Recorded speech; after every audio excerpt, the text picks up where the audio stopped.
Welcome to the App Advisory Show, your fortnightly dose of all things cloud accounting, apps, and app advisory. Morning, everyone. So welcome to the App Advisory Show, episode 4.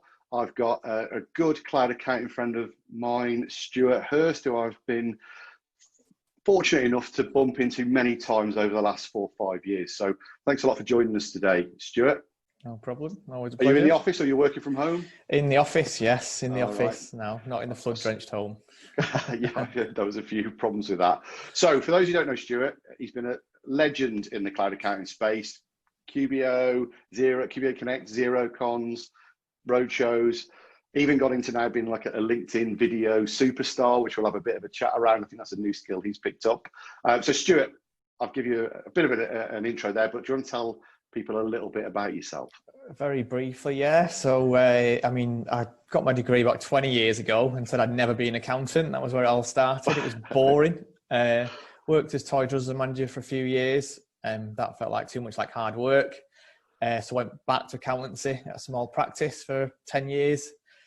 For 8 of those years, jack of all trades accountant, did the usual dentist style once a year. And then 5.5 years ago into Zerocon, and my life changed forever when I realized that, we could do so much more. Came back literally the next day and my timesheet was posted to 7 hours saying how good Zerocon was to everybody. That was my day the day after. Worked on a portfolio there, then got tasked with like growing the cloud in that office across the board after doing it to my portfolio. UHY heard about me, got in touch, went there. So I started at UHY Manchester. We had 6 cloud clients, went up to 700 in 3 years. And then I also became the chair of the 24 offices across the UK. So kind of helped implement change across there before 6 weeks ago, moving to accounts and legal. So they're pretty big at Zero Platinum in London, but I'm kind of operating the Manchester hub and growing their northern work now. So that's in a nutshell the last 20 years. Are you the only northern voice in that group then now? But have you got to get a translator in or anything like that? There is that, yeah. The Manc twang sometimes comes through. I did notice that a few times on the video I did yesterday, actually. That was cringe. You should have put Rover's Return in it rather than the EastEnders. Very true, yeah. Very true, yeah. I didn't think about that. So going back to like your that initial sort of digital understanding that like why we can do so much more, like what was it that you got from like the Zerocon session that you thought that this is we've got I've got to get involved in this? I mean for those, most of the guys have been on Zerocon probably, and it is an event I think like no other, and there's a lot of hype, there's a lot of excitement, and I am a tool of a marketeer. I'm a dream for those kind of things, for getting excited, I'm not gonna lie.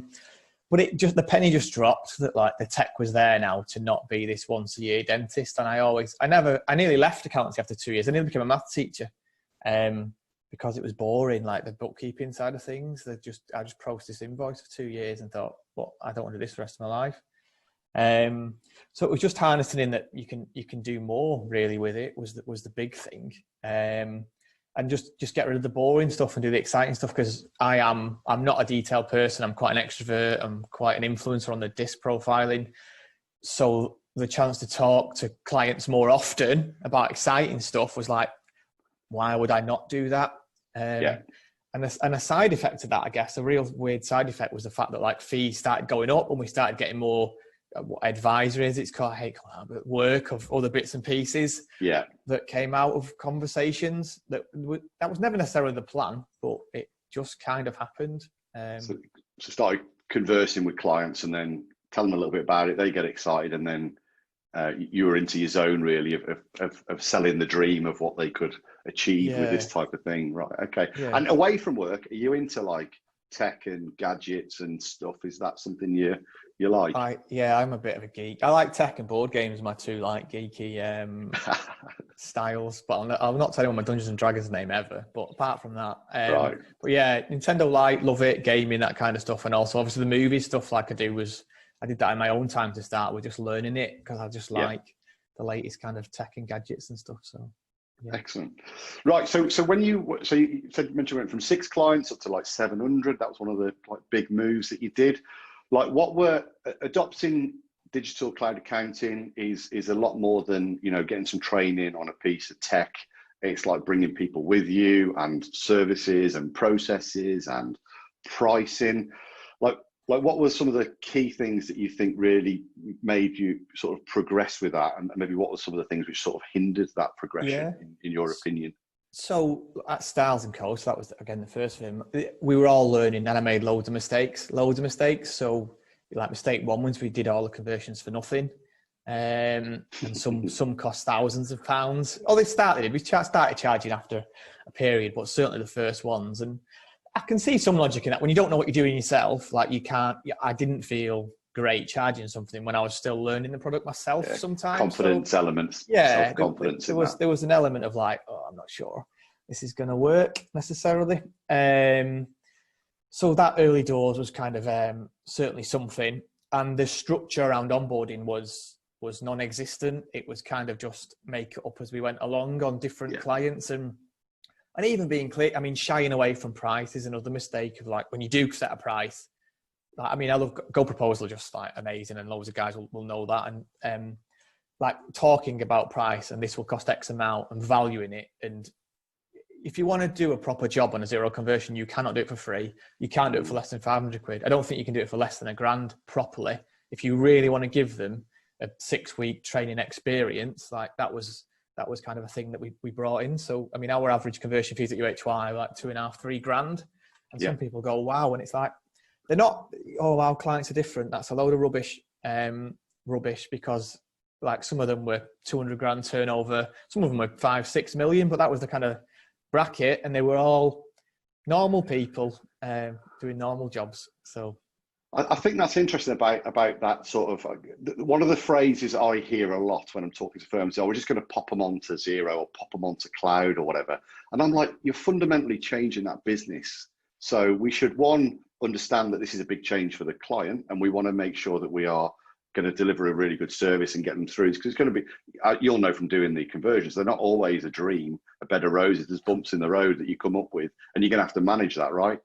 So there's that about it. And then also the element of understanding that in order to take somebody across to cloud, you've invested, either an individual or as a firm, like go into the road shows, go into the Zerocons and QB Connects and that stuff. You've invested time in order to understand how you can do that, and made the mistake, like you say at the very start, to get the burns, to have the experience to do this properly and not fall down. So I think a lot of it is undervaluing it. But one of the things I see is I ask people, like, can I see you as a firm, and just tell me like what you tell a client they're going to get when you move them across. And it's like, we're going to move you to cloud and do a training session.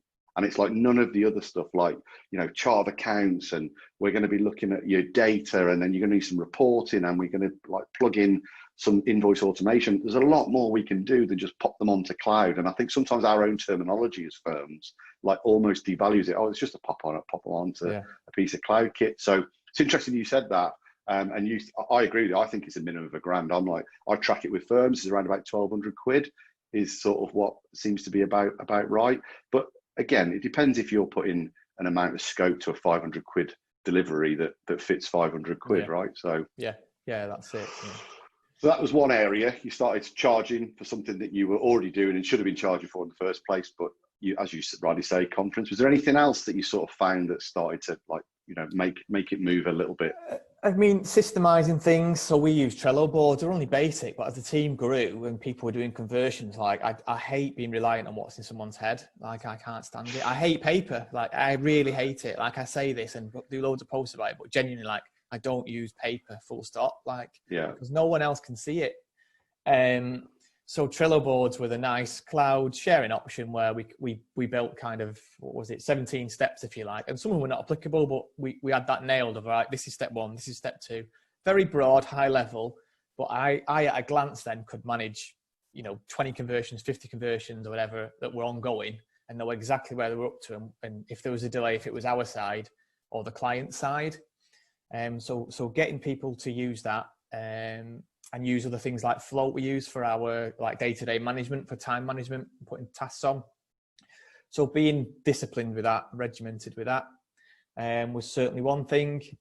Building a structured training process for clients as well. So we do 2 like on-site training sessions, and we'd always say you've got a month of unlimited telephone support.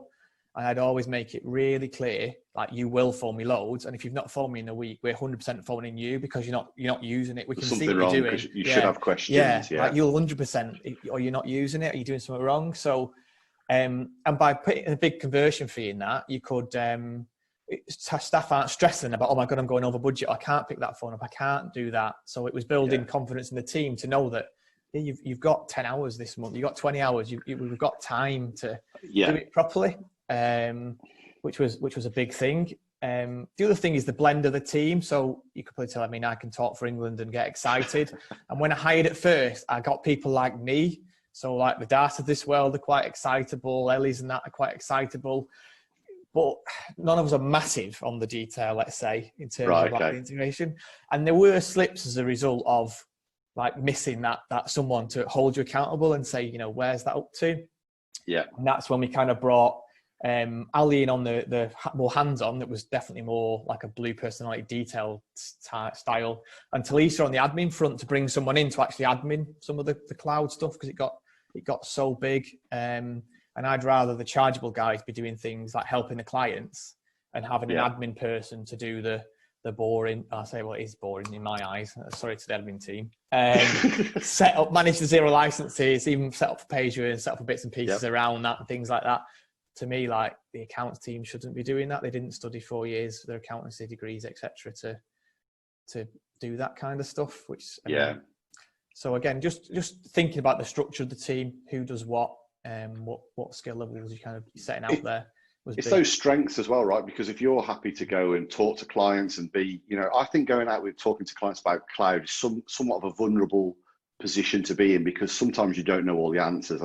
And we know that accounts like to be absolute. So I'd like to know 100% of everything. And we're in this cloud world where we only know like 80% really. And we've got this 20% which is unknown. So we've got to roll with the punches a little bit. So I think you need those type of people who can go and talk, roll with it, you know, put delaying tactics in to go and find out and then come back, but almost seem confident that there's going to be an outcome from that. Then you do need the detail people who are going to actually make this happen and will look at it and make sure that the dream that's being sold is actually going to be delivered underneath that. And then you're right, I call them runners, really, in like the old TV production world. Those people who are going to make sure that all of the loose ends are tied up and actually enjoy that type of work. So it's not demeaning to anybody. It's just you're good at that, you enjoy it, so you do that. And then if we get that, you can get that type of team with those skills, you can all play to your strengths, and then you've got a good group of people making a nice little unit. So I think that's a really good point. The last big thing, was just on the measurement, KPIs, and managing it. And like, it makes me laugh how many accountants talk about KPIs and tracking stuff to other businesses. They bang the Fathom on, the Xero, etc. And you look at their own stuff, because I've talked with a few accountants and helped other firms out, and they're non-existent. Like, I mean, and I hold my hands up to this. I remember you did an MTD session when we were at QuickBooks day for the top 50 firms or something, 30 accountants, and you embarrassed me and every single one of us in that room that I couldn't tell you how many clients were ready for MTD, where we were up to, and what the run rate was. And I went back that day and was like, right, we are nailing this. So we developed KPIs on like number of run rates, if you like, for MTD, for receipt bank usage. And we didn't just share it in the cloud team, we shared it to every partner and every manager, and not one partner wanted to be bottom of that list of 13 partners. So it created a bit more competition amongst the people that didn't really care before. Were suddenly, at least, they weren't jumping for joy for sure, but it got things moving to get them actually to talk to clients or feed me more leads. So that was a big thing. On a big firm side of things, that was a massive thing, that sharing the KPIs. That's the gamification, right? Because no one really wants to be bottom. Even second bottom is okay, as long as you're not bottom. But just disclaimer, I didn't just sit there and shame you. It was like a group session. You should know this. It was a group shaming. It was a group. I didn't sit there and just hammer you for like 2 hours. So Stuart, you should have done that. But it was to get you thinking about what do we know and do we do enough. And I think we're back on like just touching on MTD, because it's sort of gone away for a bit and we'll probably come back. But I think the whole point of that session was about like quality of cloud adoption. So yes, we can put clients on for annual accounts onto cloud, or we can do it for like the quarterly VAT returns. But I know we've had this conversation a lot. My view of having clients on cloud is like, you've got the bank feed, you've got the invoice automation, the receipt bank, auto entry, HubDoc, data marine, anything like that. And then you've got monthly processing on that system as minimum. And I think that's still a bit of a problem. I think MTD did bring around that problem, that we get the MTD VAT return in, job done, and we'll get the system updated 4 times a year. Well, that's really hard then, isn't it, to like be insightful and proactive with that client and comparable. So is that something that you had to either recalibrate, or were you aware of it, or like what was your view on it? The MTD moved things, and Zerocon 2 years ago, I think, when it was Will Farnell that was pushing the daily book. Well, sell it as weekly and do daily bookkeeping. That was Yes. 2.5 years ago. That was the penny drop on that one again, where I was like, the guy is talking sense there. Like, I really think this works. And some people dispute it. I know there are some people that still believe, a month is more efficient. Well, it might be on a pure time basis, maybe, but for a value-wise proposition and a being on top of things, for me, like the daily bookkeeping just absolutely nails it. But it's hard. That it's easy I think it's doddle to do for a client that you on board that comes up, whether they've been an old historic quarterly with a previous accountant. If they come to you new, you can be like, this is how it goes down. The hardest ones to move with like the UHY certainly were the ones that had been clients for 10 years and been used to dropping off the rubbish every quarter. And, I'd be lying if I said we moved them all and they were all weekly and it was all wonderful, because there are still some now. And even at A&L, there are still some that are the quarterly drop off, but we've got the KPIs, we've got the targets. And I mean, the coronavirus has sped up I need to get this stuff together quick, whether it's for, loans or cash flows, etc. So, I think that's just on that about I find it really interesting. Like you're saying that there'll be a client who won't move with you, but they'll go to the firm down the road who then say, "Oh, with digital adoption, this is how we work." It's really weird that we could just end up really just shifting around these non-cloud movers. And maybe there's even like a service in doing that, like, just get those moved and you keep, and I'll have one of yours, because it is easier to say like, this is how we work, and there's no baggage to it. So there's definitely that. But on the flip side, there's people who've been put onto cloud not very well, and there's an opportunity there as well to go and pick up and work with them. Now, the other thing that I think you did really well, and you still do really well, is you did work the ecosystem. You got heavily involved with the other apps in and around, like I call them the finance function, in and around the cloud accounting core system. Like, what was your approach? What was your mind? What was you thinking I'm going to get engaged with a credit control system or a cash flow system? Like, how did you approach that and get that moving? So I mean, credit, to Matt Robertson at UHY, was my boss. Like, he was very patient in terms of waiting for results, if you like. So even when we moved to Xero, for the first 3 months, everything got worse before it got better. All the time went up, not down. And it is exactly the same. I don't think there's one app, maybe one of the dinky ones, but that one app that in the first 3 months things was hunky-dory and everything went well and nice. Like, everything got worse, everything took longer, and everything needed planning. But I'd compare it to like, if I'm trying to lose weight, if I want to lose weight, I could go on a fad diet for 2 weeks or a month, cut out my Mackies, good luck with that. And I might lose a few pounds, but as soon as that month's over, I go back to them burgers, I'm putting that weight on again. And that is what so many firms do with the apps. They dabble, they dive in for a little month. Oh, it's not working this, or they don't put resource and time at it, and it fades into the background and they go back to the day-to-day. So you need to, like, for me, there's a new role in accountancy that is developing, that, you had SEO for Google kind of thing that didn't exist 20 years ago. Now, for me, there are tech accountants that are just purely the app stack, the ecosystem, and working with that. And that's kind of what my role to some extent became as it progressed. I got more free time to mess about with them. Like, there is an element of, I have to learn them. I have to know if it's good. The only way I'm going to learn if it's good is by actually using it, not by listening to a sales pitch A, B, and C. So you have to create time in your company to write off, ultimately, to invest in that and know what your long-term gains are. That said, have a plan, have a goal, have a 12-month goal for after, what are we going to know from the start? What is this going to look like? What are we going to think we're going to charge? It might change, like our Chaser one kind of changed as we went along, but we had an idea of how we would make money from it long term. Yeah. And then scaling up, making a plan so that it's built into the time of several of the team members. So when I started, it was, like Darcy will be the Chaser champion, Ali's fluidly, etc.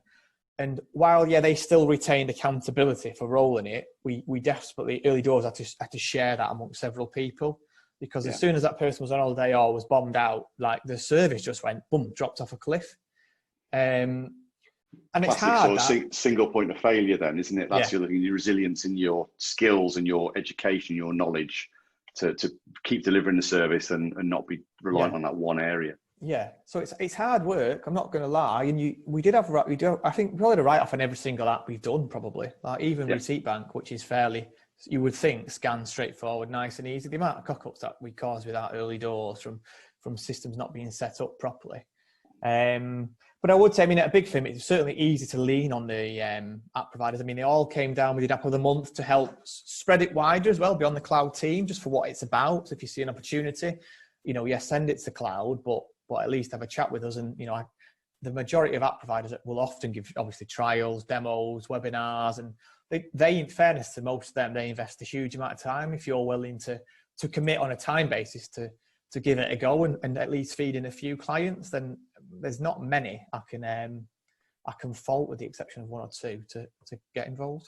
Yeah, and I think as well, it's like the one thing I think we do miss is that we might try an app, or a bit like you say, we give it a month and it doesn't really hit. The other thing I don't think that I see enough of is giving feedback to the app as to why it may not have worked. So sometimes the apps are sat there going, right, well, they've just sort of churned off this and gone, and we don't really know whether it was the app, the service, the process, there's a change internally. So from the app's perspective, that's sometimes really difficult not to get, even if it's not great feedback allows us to improve things in general. So a bit like you want clients to tell you that didn't work very well, Stuart, because you can fix it for next time. But if we don't get that feedback, that's hard for anybody to improve their service or product. So we have to try and make that. And I think the other thing about the time frame, I've had it with like the receipt banks and the hub docs where I've spoke to firms and they go, oh, we tried it for like 6 weeks, didn't really cut. And I'm like, you've got to give it like a 12-week window, and you've got to be consistent with it. A bit like you're saying, if you've not rang me, I'm going to be ringing you because you haven't put anything into this system for 5 weeks. They're just forming a habit of never actually entertaining or working with that system, which makes your life even harder then to do that. So I'm fully on board with you. With that type. So you were doing like lunch and learns or whatever, like exactly that. We had when Gareth was at Chaser, came down in his shiny quiz jacket doing daft things like that, just to do something a bit different, a bit memorable for staff, really. I'd even send quizzes out with like what does Chaser do to staff. It did go down like a bit of a lead balloon to some of the managers that didn't go, but change is hard, and I'm not there to make friends, ultimately, which is hard sometimes. I've come to the realization I'll never be a Marmite, and I'm fine with that. Some people will love it, some people will hate it, and change or die is my philosophy. If you're not coming with me, then don't bother. But it's hard. That in a big firm, it's hard for sure. Because not everyone wants to get dragged along. But, No. I think one of the key things as well that I think you've done really well from my experience of seeing you and hearing what you're doing, and we've obviously chatted quite a few times over the last few years. I think one of the things is you've, and this is a key skill that is still undervalued, is actually execute. So you had that session where we went through like KPIs and you should know this, and you've gone away and done something. And I would say probably that room, there was maybe like less than 5% who went away and did anything. It's great knowledge. So it's great to have this stuff, but even if it's a piece of app training, some new vendor stuff, a new initiative, like the key is the execution, the consistency to keep going. And I think sometimes the things stagnate because we just don't keep going. And it's not going to be easy, like you say. So I think that's to your credit for you guys, that's been a key element. So we talked a little bit about team skills as well, and I think you mentioned that you got some similar people to you involved, and then you're all good at one area but not so good at the others. Very loosely, what sort of skills do you? Because I think this would be interesting to firms listening. Like, what skills, if you're trying to form your cloud team, like what skills are you really looking for to be covered by the different team members? At a high level, not to each member. So I think the first thing is the big picture kind of think of problems, so like the big problem solver, the overseer, if you like, to come up with the ideas and someone to generate passion about it and interest, really. Like that's a key thing for sure.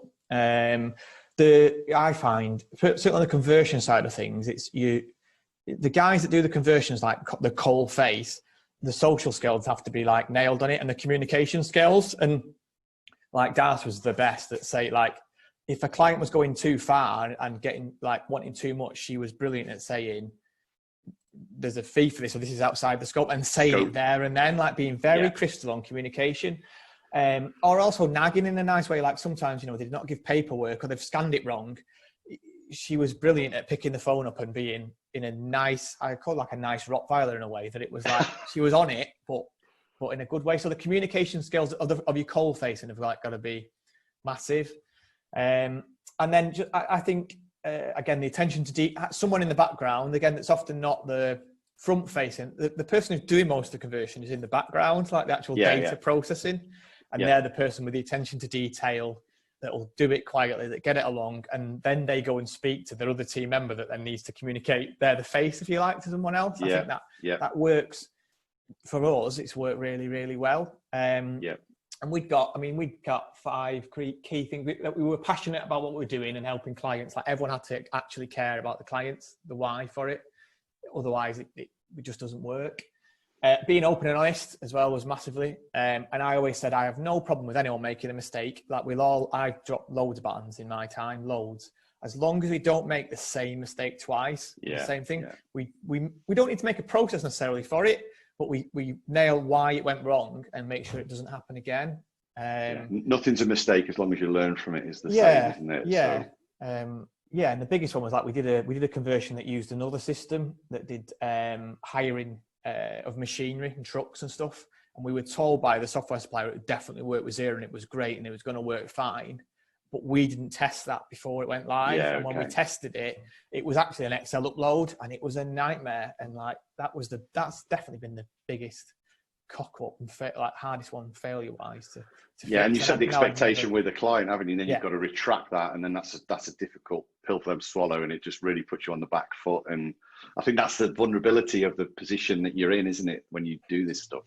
So, but we learn, and now whenever a software provider says, "Oh, it'll work," well, I want to see it or test it before I say to the client, "Well, so you live and you learn." Yeah, absolutely.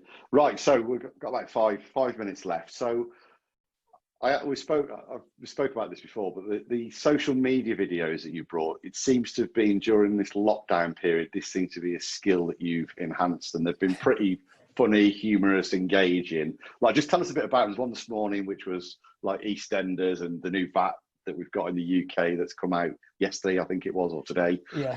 So tell us a bit about what your thinking was and what happened with that. I mean, in lockdown, I was going a bit stir crazy on my lonesome for sure. And at that point, I knew I was handed my notice in at UHY. I knew I was leaving. And the person who did my videos all the time was Hannah at UHY. So I knew I was losing that, but didn't want to lose the ability to do stuff socially. And I knew we didn't have a marketing person as such, A&L. So it was just in my spare time in lockdown. Like, I only use iMovies, and it was James, Ashford and Heather at Go Proposal that showed us that, like me and Hannah year before. And it was just messing about with it. And then once I got, the first two are rubbish behind a white screen that I've done. If you look back, they're so homemade. It's cringe at the start of like March. They're so bad. I nearly deleted them before leaving. But then I invested £115. I would recommend anyone, green screen and some lighting equipment. That's all it costs. And the green screen changes the game, because then you can just do all sorts of daft stuff then. Did you not do it? Was it not a video was one of them? Not a video, a disco.